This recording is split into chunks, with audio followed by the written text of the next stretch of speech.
ಸಂಪತ್ತು. ಟ್ರಂಪ್ ಕಣ್ಣಿಗೆ ಕಂಡಿದ್ದು ಆ ಸಂಪತ್ತು. ಆ ಸಂಪತ್ತು ತನ್ನ ವಶ ಆಗಬೇಕು ಅಂದ್ಕೊಂಡಿದ್ದ ಟ್ರಂಪ್ ಅದಕ್ಕಾಗಿ ತುಂಬಾನೇ ಕಾಯ್ತಾ ಇದ್ದ. ಆದ್ರೆ ಕಾಯುವಿಕೆ ಮುಗಿದಾಗ ಅಲ್ಲಿ ಆರಂಭವಾಗಿದ್ದು ಯುದ್ಧ. ಅಷ್ಟಕ್ಕೂ ನಟ್ಟ ನಡುರಾತ್ರಿಯಲ್ಲಿ ಪುಟ್ಟ ದೇಶ ಸುಟ್ಟು ಹಾಕಿದ್ಯಾಕೆ ಗೊತ್ತಾ ಈ ಟ್ರಂಪ್? ಇಡೀ ಜಗತ್ತೇ ಮಲಗಿದ್ದಾಗ ಬೆಂಕಿ ಮಳೆ ಸುರಿಸಿದ್ಯಾಕೆ ಅಮೆರಿಕ? ಅಷ್ಟಕ್ಕೂ ಶನಿವಾರ ನಡುರಾತ್ರಿ 2 ಗಂಟೆಗೆ ಆಕಾಶದಿಂದ ಹಾರಿ ಬಂದ ಉಕ್ಕಿನ ಹಕ್ಕಿಗಳು ಕಾರಕಾಸ್ ನಗರವನ್ನ ಬೂದಿ ಮಾಡಿದ್ಯಾಕೆ? ಟ್ರಂಪ್ಗೆ ಬೇಕಾಗಿದ್ದ ಆ ಸಂಪತ್ತು ಯಾವುದು? ಅದಕ್ಕಾಗಿ ಇಡೀ ದೇಶವನ್ನೇ ಸುಡೋಕೆ ಮುಂದಾದ್ರ ಟ್ರಂಪ್. ಇಲ್ಲಿದೆ ನೋಡಿ ಟ್ರಂಪ್ ನಟ್ಟ ನಡುರಾತ್ರಿಯ ಆ ಭಸ್ಮಾಸುರರ ಅವತಾರದ ಹಿಂದಿನ ಕತೆ. ಜನವರಿ 3, 2026 ಶನಿವಾರದ ಕಾರ್ಗತ್ತಲು 2 ಗಂಟೆ ನಸುಕಿನ ಜಾವ. ಸ್ಥಳ ಕಾರ್ಕಾಸ್, ವೆನಿಜುವೆಲಾ. ನಡುರಾತ್ರಿ ನರಕ, 7 ಮಹಾಸ್ಫೋಟ.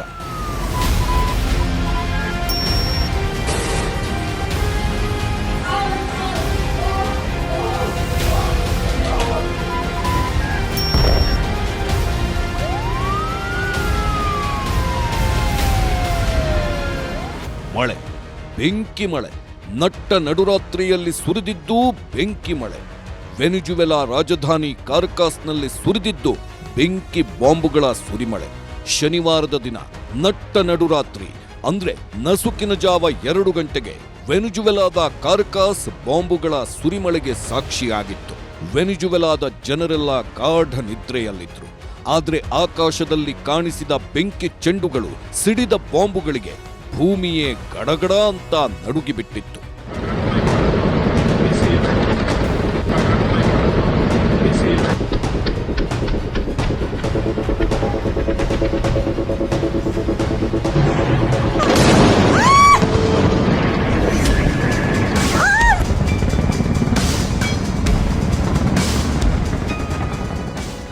ಸಿಡಿತಾನೇ ಇದ್ವು ಬಾಂಬುಗಳು. ವೆನಿಜುವೆಲಾ ನೆಲದ ಮೇಲೆ ಸಿಡಿತಾನೇ ಇದ್ವು. ಒಂದರ ಹಿಂದೆ ಒಂದರಂತೆ ಹಾರಿ ಬಂದ ಉಕ್ಕಿನ ಹಕ್ಕಿಗಳು ಬಾಂಬುಗಳ ದಾಳಿಯನ್ನ ಮಾಡ್ತಾನೆ ಇದ್ವು. ಅದು ಒಂದಲ್ಲ ಎರಡಲ್ಲ, ಒಂದೇ ಸಲಕ್ಕೆ 7 ಕಡೆ ಭೀಕರ ಬಾಂಬ್ ದಾಳಿಗಳು ನಡೆದಿತ್ತು. ಈ ಬಾಂಬ್ ಸ್ಫೋಟಕ್ಕೆ ಕಾರ್ಕಾಸ್ನ ಬಿಲ್ಡಿಂಗ್ಗಳು ಗಡಗಡ ಅಂತ ನಡುಗಿಬಿಟ್ಟಿದ್ವು. ಕಿಟಕಿ ಗಾಜುಗಳು ಪುಡಿಪುಡಿಯಾದವು.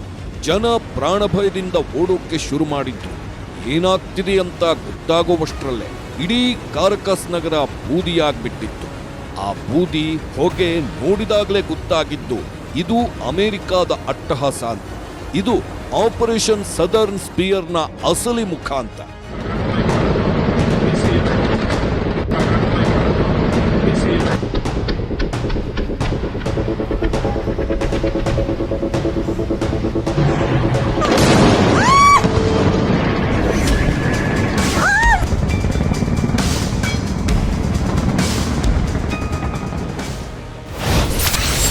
ಜನವರಿ 3 ರಾತ್ರಿ 2 ಗಂಟೆ ಕಾರ್ಕಾಸ್ನಲ್ಲಿ ಸರಣಿ ಸ್ಫೋಟ.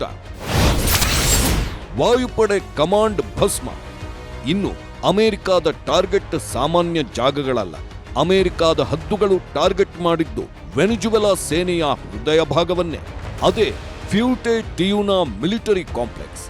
ಇದು ವೆನಿಜುವೆಲಾ ರಕ್ಷಣಾ ಸಚಿವಾಲಯ ಇರೋ ಜಾಗ, ಆರ್ಮಿ ಹೆಡ್ ಕ್ವಾರ್ಟರ್ಸ್ ಇರೋ ಕೋಟೆ. ಅಮೆರಿಕಾದ ಕ್ಷಿಪಣಿಗಳು ನೇರವಾಗಿ ಬಂದು ಬಿದ್ದಿದ್ದು ಇದೇ ಕೋಟೆಯ ಮೇಲೆ.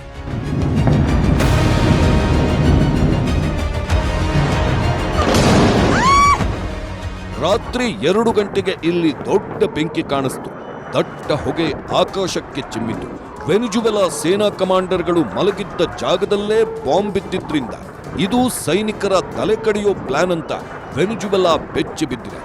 ಸೇನಾ ಕಮಾಂಡರ್ಗಳನ್ನೇ ಗುರಿಯಾಗಿಸಿ ಮಾಡಿದ ದಾಳಿ ಈಗ ವೆನಿಜುವೆಲಾವನ್ನ ಗಡಗಡ ಅಂತ ನಡುಗಿಸ್ತಿದೆ.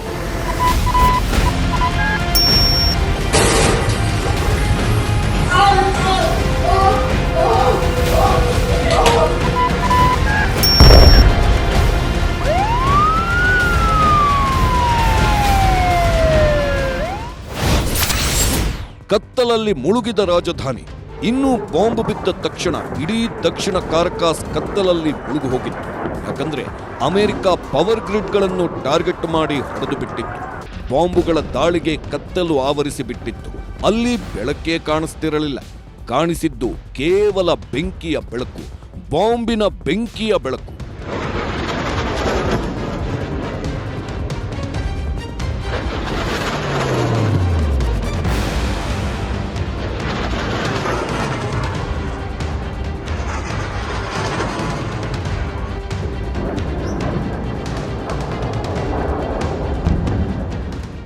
ಒಂದು ಕಡೆ ಬಾಂಬುಗಳ ಸದ್ದು ಜನರನ್ನ ಬೆಚ್ಚಿ ಬೀಳಿಸ್ತಿತ್ತು.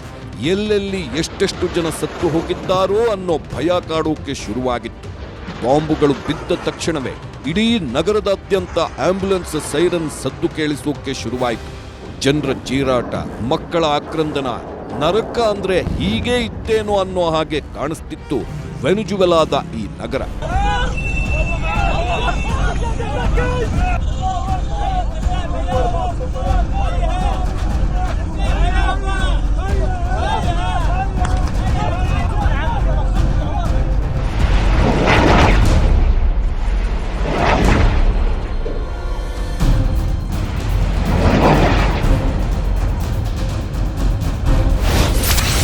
ಟ್ರಂಪ್ ಶಪಥ, ಖಡಕ್ ವಾರ್ನಿಂಗ್. ವೆನಿಜುವೆಲಾ ಶೇಕ್, ದಕ್ಷಿಣ ಕಾರಕಾಸ್ ಸ್ತಬ್ಧ. ಇನ್ನು ಡ್ರಗ್ಸ್ ಮಾಫಿಯಾ ಮುಗಿಸ್ತೀನಿ ಅಂತ ಶಪಥ ಮಾಡಿದ್ದ ಟ್ರಂಪ್ ವೆನಿಜುವೆಲಾ ಮೇಲೆ ಕಣ್ಣಿಟ್ಟಿದ್ರು. ವೆನಿಜುವೆಲಾಗೆ ಎಲ್ಲೆಲ್ಲಿಂದ ಡ್ರಗ್ಸ್ ಸಪ್ಲೈ ಆಗುತ್ತೆ ಅಂತ ಕಣ್ಣಿಟ್ಟಿದ್ದ ಅಮೆರಿಕ ಅವುಗಳನ್ನೆಲ್ಲ ಬಂದ್ ಮಾಡಿಸಿತ್ತು. ಸಮುದ್ರದ ನಡುವಲ್ಲೇ ಹಡಗುಗಳನ್ನ ಅಡ್ಡಗಟ್ಟಿದ್ದ ಅಮೆರಿಕ ಸೇನಾಪಡೆಗಳು ವೆನಿಜುವೆಲಾಗೆ ಹೋಗ್ತಿದ್ದ ಮಾದಕ ಲೋಕದ ಮಾದಕ ಖಜಾನೆಗಳನ್ನೇ ಲಾಕ್ ಮಾಡುತ್ತಿದ್ರು. ಅವತ್ತೂ ಬರೀ ಶಪಥ ಮಾಡಿದ್ದ ಟ್ರಂಪ್ ಮತ್ತೆ ಮುಂದುವರೆದ್ರೆ ಬೆಂಕಿ ಮಳೆ ಸುರಿಸೋ ಎಚ್ಚರಿಕೆಯನ್ನು ನೀಡಿದ್ರು. ಇದಾದ ಕೆಲವೇ ದಿನಗಳಲ್ಲಿ ವೆನಿಜುವೆಲಾದ ಕಾರಕಾಸ್ ನಗರ ಬಾಂಬುಗಳ ಬೆಂಕಿಯಲ್ಲಿ ಭಸ್ಮವಾಗಿದೆ. ಡ್ರಗ್ ವಿರುದ್ಧದ ಸಮರವೋ, ತೈಲ ಸಂಪತ್ತಿನ ಕದನವೋ, ಇನ್ನೂ ವೆನಿಜುವೆಲಾದ ಮೇಲೆ ಅಮೆರಿಕ ದಾಳಿ ಮಾಡಿದ್ದು ಬೇರೆ ಬೇರೆ ರಾಜಕೀಯ ರೂಪಗಳನ್ನ ಪಡೆದುಕೊಳ್ಳುತ್ತಿದೆ. ಡ್ರಗ್ ಮಾಫಿಯಾದ ವಿರುದ್ಧ ನಡೆದ ಸಮರ ಅಂತ ಅಮೆರಿಕ ಹೇಳುತ್ತಿದೆ. ಟ್ರಂಪ್ ಕೂಡ ಅದನ್ನೇ ಹೇಳುತ್ತಿದ್ದಾರೆ. ಆದರೆ ಇದು ನಾರ್ಕೋ ಟೆರರಿಸಂ ವಿರುದ್ಧದ ಯುದ್ಧ ಅಲ್ಲ, ಬದಲಿಗೆ ವೆನಿಜುವೆಲಾ ತೈಲ ಸಂಪತ್ತಿಗಾಗಿ ನಡೆಯುತ್ತಿರೋ ಯುದ್ಧ ಅಂತಾನೂ ಹೇಳಲಾಗ್ತಿದೆ.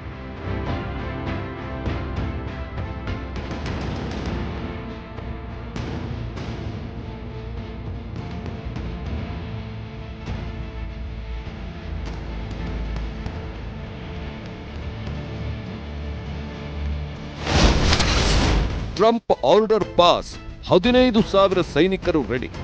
ಇನ್ನು ವೆನಿಜುವೆಲಾದ ಮೇಲೆ ದಾಳಿ ಮಾಡಬೇಕು, ಯುದ್ಧ ಶುರು ಮಾಡಬೇಕು ಅಂತ ಟ್ರಂಪ್ ಆರ್ಡರ್ ಪಾಸ್ ಮಾಡಿದ್ದೇ ತಡ ಅಮೆರಿಕಾದ 15,000 ಸೈನಿಕರು ಕೆರೇಬಿಯನ್ ಸಮುದ್ರದಲ್ಲಿ ಜಮಾವಣೆಗೊಂಡಿದ್ರು. ಹೀಗೆ ಜಮಾವಣೆಗೊಂಡ ಅಮೆರಿಕಾದ ಸೈನಿಕರು ವೆನಿಜುವೆಲಾದ ಕಾರಕಾಸ್ ನಗರವನ್ನ ನಟ್ಟ ನಡುರಾತ್ರಿಯಲ್ಲಿ ಸುಟ್ಟು ಬೂದಿ ಮಾಡಿದ್ದರು.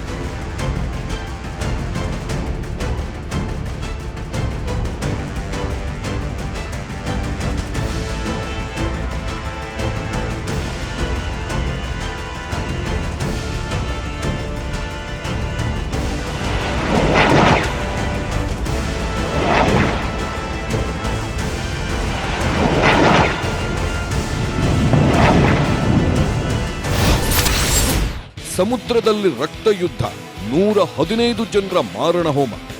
ಇನ್ನು ಅಮೆರಿಕ ಮತ್ತು ವೆನಿಜುವೆಲಾ ನಡುವಿನ ಯುದ್ಧ ಬರೀ ಭೂಮಿ ಮೇಲೆ ಮಾತ್ರ ಅಲ್ಲ, ಸಮುದ್ರದಲ್ಲೂ ಯುದ್ಧ ನಡೆಯುತ್ತಿದೆ. ಅಮೆರಿಕಾದ ಬೃಹತ್ ನೌಕಾಪಡೆ ವೆನಿಜುವೆಲಾವನ್ನ ಸುತ್ತುವರೆದಿದೆ. ಇದನ್ನ ಮ್ಯಾರಿಟೈಮ್ ಕ್ವಾರಂಟೈನ್ ಅಂತ ಕರೆಯಲಾಗ್ತಿದೆ. ಯಾವುದೇ ಹಡಗು ವೆನಿಜುವೆಲಾದ ಒಳಗೆ ಬರೋ ಹಾಗೂ ಇಲ್ಲ, ಹೊರಗೆ ಹೋಗುವ ಹಾಗೂ ಇಲ್ಲ. ಟೋಟಲ್ ಬ್ಲಾಕೆಡ್ ಮಾಡಲಾಗಿದೆ. ಸಮುದ್ರ ದಿಗ್ಬಂಧನ ಹಾಕಲಾಗಿದೆ. ಇದು ವೆನಿಜುವೆಲಾ ಪಾಲಿಗೆ ಮರಣ ಶಾಸನವಾಗಿದೆ.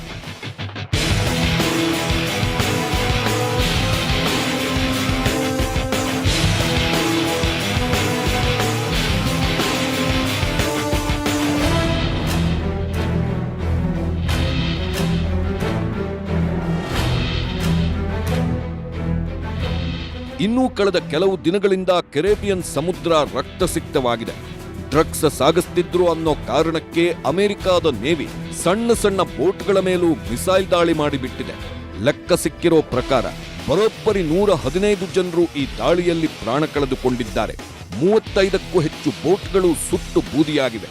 ಈ ರಕ್ತ ದಾಳಿಗೆ ಸಮುದ್ರದ ನೀರಿನ ಬಣ್ಣವೇ ಬದಲಾಗಿದೆ. ರಕ್ತಸಿಕ್ತವಾಗಿದೆ.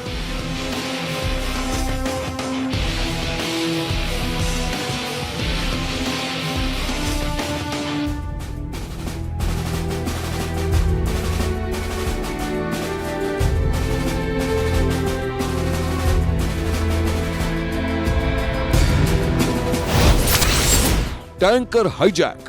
ಇನ್ನು ವೆನಿಜುವೆಲಾದ ಮೇಲೆ ಸಿನಿಮಾ ಸ್ಟೈಲ್ನಲ್ಲಿ ಆಪರೇಷನ್ ನಡೆದಿದೆ.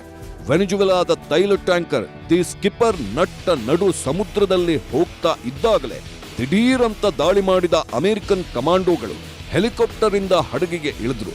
ಇಡೀ ಹಡಗನ್ನೇ ಹೈಜಾಕ್ ಮಾಡಿದ್ದರು.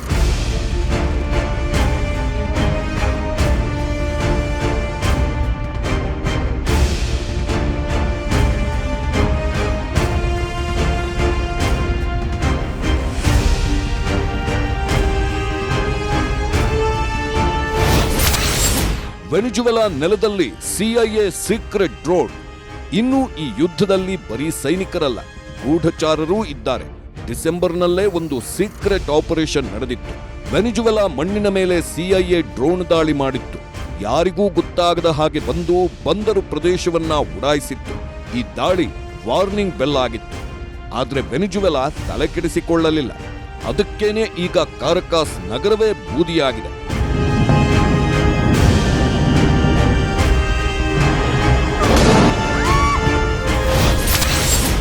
ಜೆಟ್ ವಿಮಾನಗಳ ಘರ್ಜನೆ. ಇನ್ನು ನಡುರಾತ್ರಿ ಕಾರಕಾಸ್ ಮೇಲೆ ದಾಳಿ ಮಾಡಿದ್ದು F-35 ಫೈಟರ್ ಜೆಟ್ಗಳು. ರೇಡಾರ್ಗಳಿಗೂ ಸಿಗದೆ ಯಾರ ಕಣ್ಣಿಗೂ ಕಾಣದೆ ಬಾಂಬ್ ಹಾಕಿದ್ವು.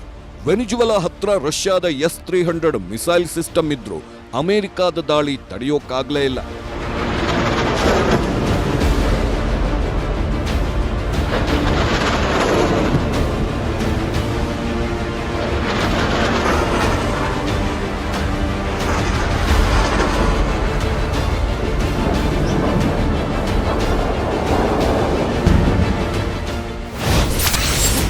ಲಾಗುವೈರಾ ಬಂದರು ಟಾರ್ಗೆಟ್. ಇನ್ನು ವೆನಿಜುವೆಲಾದ ಲೈಫ್ ಲೈನ್ ಅಂದ್ರೆ ಲಾಗುವೈರಾ ಬಂದರು. ಹೊರಗಿನಿಂದ ಏನೇ ಸಾಮಾನು ಬರೋದಿದ್ರೂ ಇಲ್ಲಿಗೇ ಬರಬೇಕು. ಅಮೆರಿಕ ಇದನ್ನೇ ಟಾರ್ಗೆಟ್ ಮಾಡಿದೆ. ಬಂದರಿನ ಮೇಲೆ ಬಾಂಬ್ ಹಾಕಿ ಕ್ರೇನ್ಗಳನ್ನ ಉಡಾಯಿಸಿದೆ.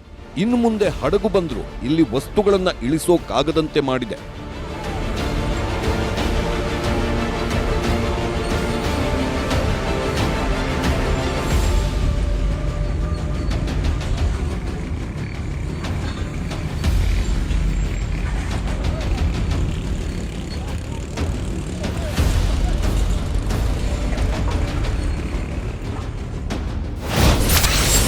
ವೆನಿಜುವೆಲಾ ಅಧ್ಯಕ್ಷನಿಗೆ ನಡುಕ. $50 ಮಿಲಿಯನ್ ತಲೆಗೆ ಬೆಲೆ. ಇನ್ನೂ ಅರಮನೆಯಲ್ಲಿ ಕೂತಿದ್ದ ಅಧ್ಯಕ್ಷ ನಿಕೋಲಸ್ ಮಡುರೋ ಅಮೆರಿಕದ ದಾಳಿಗೆ ಬೆಚ್ಚಿ ಬಿದ್ದಿದ್ದಾನೆ. ದೇಶಾದ್ಯಂತ ನ್ಯಾಷನಲ್ ಎಮರ್ಜೆನ್ಸಿ ಘೋಷಣೆ ಮಾಡಿದ್ದಾನೆ. ಆದ್ರೆ ಮಡುರೋ ಅಮೆರಿಕ ಪಾಲಿಗೆ ಮೋಸ್ಟ್ ವಾಂಟೆಡ್ ಕ್ರಿಮಿನಲ್ ಆಗಿದ್ರಿಂದ ಆತನ ತಲೆಗೆ ಕಟ್ಟಿರೋ ಬೆಲೆ ಬರೋಬ್ಬರಿ $50 ಮಿಲಿಯನ್.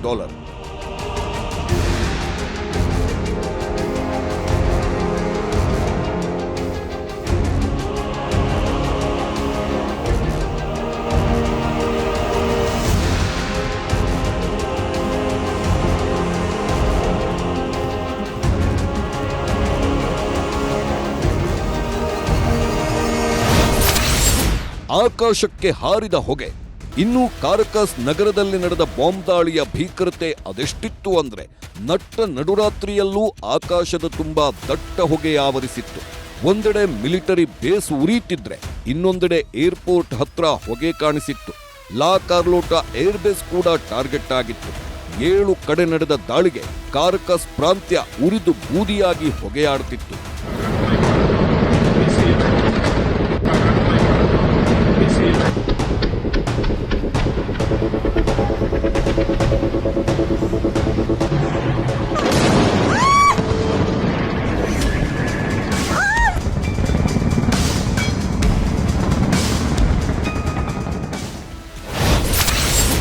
ಏರ್ ಸ್ಪೇಸ್ ಬಂದ್, ಕೆರಳಿದ ರಷ್ಯಾ ಅಧ್ಯಕ್ಷ.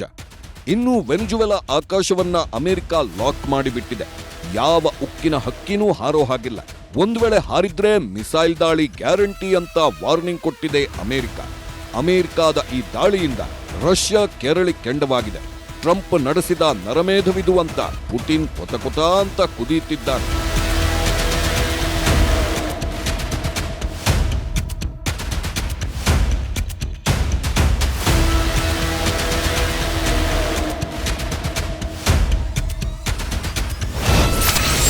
ಅಮೆರಿಕ ದಾಳಿಗೆ ರಷ್ಯಾ ಚೀನಾ ವಾರ್ನಿಂಗ್.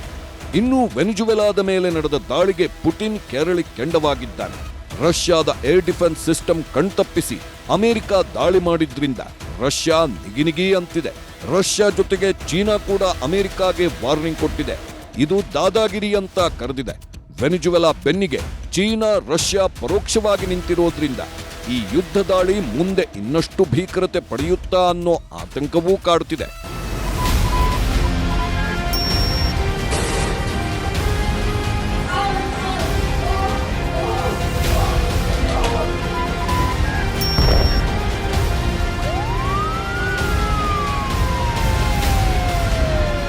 ತೈಲ ಸಂಪತ್ತು. ಅಮೆರಿಕದ ಟ್ರಂಪ್ ಕಣ್ಣಿಗೆ ಬಿದ್ದಿರೋದು ತೈಲ ಸಂಪತ್ತು. ಆ ತೈಲ ಸಂಪತ್ತನ್ನ ವಶಕ್ಕೆ ಪಡಿಬೇಕು ಅನ್ನೋದು ದೊಡ್ಡಣ್ಣನ ದೊಡ್ಡ ಆಸೆ. ಅದಕ್ಕಾಗಿ ಏನ್ ಬೇಕಾದ್ರೂ ಮಾಡೋಕ್ಕೂ ರೆಡಿ ಇದ್ದಾರೆ ಟ್ರಂಪ್. ಯುದ್ಧವನ್ನೇ ಮಾಡಿಸ್ಬಿಟ್ಟಿದ್ದಾನೆ ಅನ್ನೋದು ವೆನೆಜುವೆಲಾ ಮಾಡ್ತಿರೋ ವಾದ. ಹಾಗಾದ್ರೆ ವೆನೆಜುವೆಲಾ ಹತ್ರ ನಿಜಕ್ಕೂ ಅಷ್ಟೊಂದು ತೈಲ ಸಂಪತ್ತಿದ್ಯಾ? ಅದನ್ನೇ ತೋರಿಸ್ತೀವಿ ನೋಡಿ.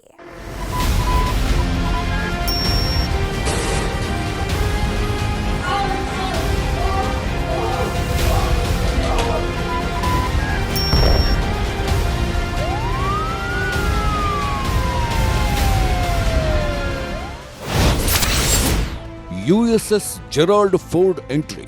ವೆನಿಜುವೆಲಾ ಮೇಲೆ ಅಮೆರಿಕ ಅದ್ಯಾವಾಗ ದಾಳಿ ಮಾಡುತ್ತೋ ಅಮೆರಿಕದ ಸೇನೆ ಕಂಪ್ಲೀಟ್ ಆಗಿ ವೆನಿಜುವೆಲಾವನ್ನ ಆವರಿಸಿಬಿಟ್ಟಿದೆ.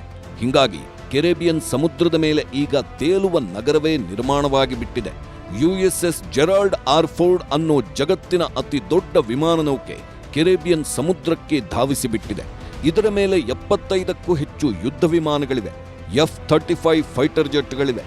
ಒಂದೇ ಒಂದು ಬಟನ್ ಒತ್ತಿದ್ರೆ ಇಡೀ ವೆನಿಜುವೆಲಾ ಸ್ಮಶಾನವಾಗುತ್ತೆ.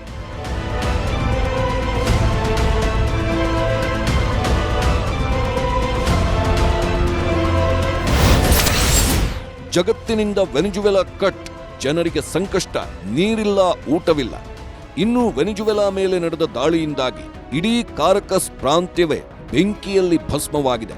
ಯುದ್ಧದ ಸಿದ್ಧತೆ ಮೊದಲೇ ಮಾಡಿಕೊಂಡಿದ್ದ ಅಮೆರಿಕ ವೆನಿಜುವೆಲಾವನ್ನ ಸುತ್ತುವರೆದಿದೆ. ಅಧ್ಯಕ್ಷ ಮಡುರೋನನ್ನ ಲಾಕ್ ಮಾಡಲಾಗಿದೆ. ವೆನಿಜುವೆಲಾ ಸೇನೆಯೂ ಮುಂದೇನು ಮಾಡಬೇಕು ಅಂತ ಗೊತ್ತಾಗದೆ ಕಂಗಾಲಾಗಿದೆ. ಇದೆಲ್ಲ ಒಂದು ಕಡೆಯಾದ್ರೆ ವೆನಿಜುವೆಲಾಗೆ ಜಗತ್ತಿನ ಸಂಪರ್ಕವೇ ಕಟ್ ಮಾಡಿದೆ ಅಮೆರಿಕ. ಕರೆಂಟ್ ಇಲ್ಲ, ಕುಡಿಯೋಕೆ ನೀರಿಲ್ಲ, ಊಟವೂ ಸಿಗ್ತಿಲ್ಲ. ಹಿಂಗಾಗಿ ಜನ ಊಟಕ್ಕಾಗಿ ಬೀದಿಗಿಳಿದಿದ್ದಾರೆ.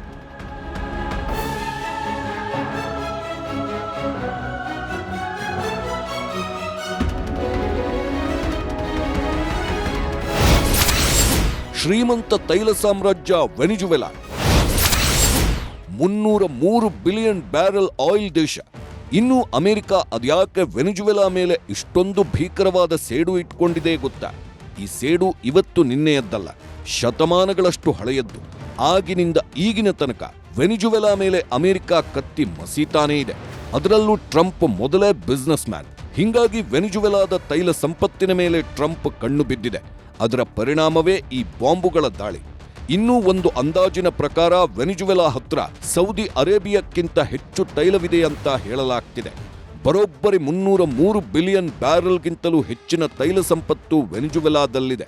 ಈ ತೈಲಕ್ಕಾಗಿಯೇ ಈಗ ಯುದ್ಧ ನಡೀತಿರೋದು ಅನ್ನೋ ಮಾತಿದೆ. ಜಗತ್ತಿನ ನಂಬರ್ 1 ಆಯಿಲ್ ರಿಸರ್ವ್ ಇರೋದು ವೆನಿಜುವೆಲಾದಲ್ಲೇ. ಅದಕ್ಕಾಗಿಯೇ ಅಮೆರಿಕಾದ ಕಣ್ಣು ಈ ಪುಟ್ಟ ದೇಶದ ಮೇಲೆ ಬಿದ್ದಿರೋದು.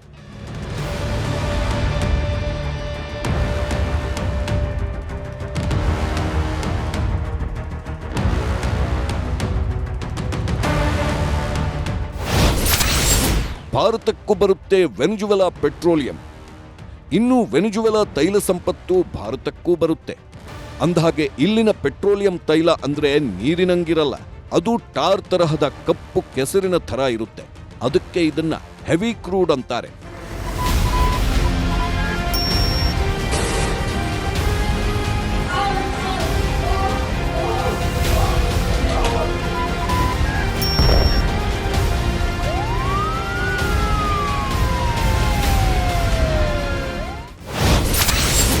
ಪೆಟ್ರೋಲ್ ಜೊತೆಗೆ ಚಿನ್ನ, ವಜ್ರ ಇದೆ. $14 ಟ್ರಿಲಿಯನ್ ಖಜಾನೆ. ಇನ್ನು ವೆನಿಜುವೆಲಾ ಮಣ್ಣಿನ ಅಡಿಯಲ್ಲಿ ಇರೋದು ಬರೀ ಪೆಟ್ರೋಲಿಯಂ ತೈಲ ಸಂಪತ್ತಷ್ಟೇ ಅಲ್ಲ, ಖನಿಜ ಸಂಪತ್ತೂ ಇದೆ. ಅವೆಲ್ಲ ಸೇರಿದ್ರೆ ಬರೋಬ್ಬರಿ $14.3 ಟ್ರಿಲಿಯನ್ ಮೌಲ್ಯದ್ದು ಅಂತ ಹೇಳಲಾಗ್ತಿದೆ. ಆರ್ಕೋ ಮಿನೆರೋ ಅನ್ನೋ ಜಾಗದಲ್ಲಿ ಅಗದಷ್ಟು ಚಿನ್ನ, ವಜ್ರ ಮತ್ತು ಬಾಕ್ಸೈಟ್ ಸಿಗುತ್ತೆ. ಹೀಗಾಗಿ ವೆನಿಜುವೆಲಾ ಸಂಪತ್ತಿನ ಆಗರವೇ ಆಗಿದೆ. ಆ ಸಂಪತ್ತಿನ ಬೆನ್ನತ್ತಿದ್ದು ಅಮೆರಿಕ ವರ್ಸಸ್ ವೆನಿಜುವೆಲಾ. ಇದು ಸಂಪನ್ಮೂಲ ಯುದ್ಧ. ಇನ್ನು ಅಮೆರಿಕ ಮತ್ತು ವೆನಿಜುವೆಲಾ ನಡುವಿನ ಯುದ್ಧ ಮಡುರೋ ವರ್ಸಸ್ ಟ್ರಂಪ್ ನಡುವಿನ ಕದನವಲ್ಲ. ಇದು ರಿಸೋರ್ಸ್ ವಾರ್ ಆಗಿ ಬದಲಾಗಿ ಬಿಟ್ಟಿದೆ. ಇದೇ ಸಂಪತ್ತಿಗಾಗಿ ಚೀನಾ ಮತ್ತು ರಷ್ಯಾ ಕೂಡ ಈ ವೆನಿಜುವೆಲಾ ಮೇಲೆ ಕಣ್ಣಿಟ್ಟಿದೆ. ಹೀಗಾಗಿ ಒಂದು ಸಂಪತ್ತಿನ ದೇಶದ ಮೇಲೆ ಇದೀಗ ಜಗತ್ತಿನ 4 ಬಲಿಷ್ಠ ದೇಶಗಳು ಪೈಪೋಟಿಗೆ ಬಿದ್ದಿವೆ.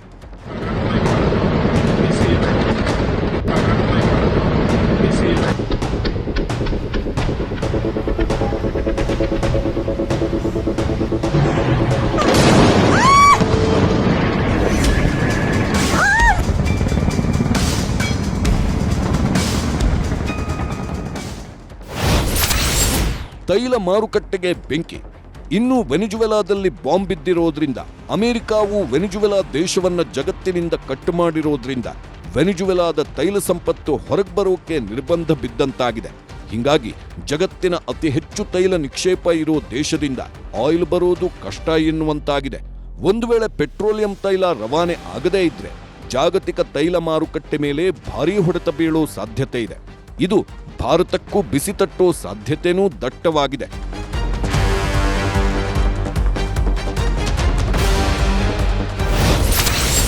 ತೈಲ ಸಂಪತ್ತಿನ ರಕ್ಷಣೆಗೆ 15,000 ಸೈನಿಕರ ಪಹರೆ.